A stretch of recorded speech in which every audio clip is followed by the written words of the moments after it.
So on the left, I have a site that has a post from June 6th, 2018. On the right, I have a site that's last updated May 9th, 2018. And on the left is the production site. On the right is my development copy. And my development copy is basically out of date. It needs some updates done. It's missing some content. And generally, like when you would be doing this, especially as a developer, you'd have even more variance between the two. And there are a bunch of different migration solutions that will let me take that production site and get it running locally. And the one I'm going to use today is called All-in-One WP Migration.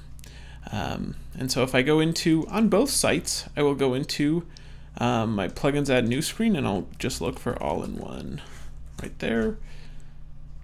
I install and activate that plugin, and I'll do that on both sites. That's a core part of this.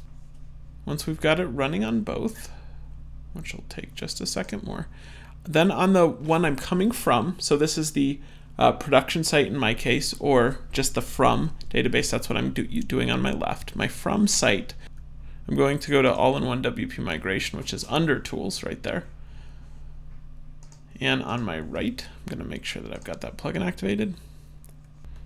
So I'm going to export from my production current site, and I'm going to get a 152 megabyte file. So I'm downloading that. And in general, there will be times when your file from your export in All-in-One WP Migration will be gigabytes and gigabytes large, in which case you will need to pay them, essentially, because they cap the amount of the file size that they're willing to accept on a specific free version of their plugin at 512 megabytes, which is, I think, a reasonable limit. If you've got a larger, older site, it's likely to cause more problems for you and have you make more support requests for them. So with that, once the file downloads, let me double check that that has completed. It has. Then I can come in to my to site. This is my local version.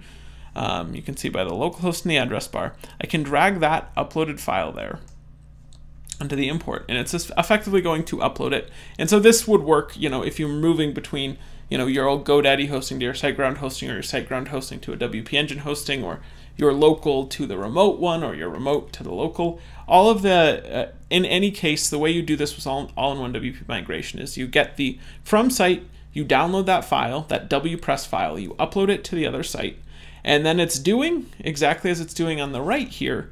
It's doing a series of overwrites, and it's got a helpful warning for me to tell me, like, hey, be careful right here. And I'm going to go ahead and hit proceed. And basically what this will do is just overwrite everything I have locally. So it's very important when you do a move like this, when you use a migration plugin with All-in-One, like All-in-One WP Migration, you're willing to kind of, you know, destroy, to nuke, to use a possibly offensive term.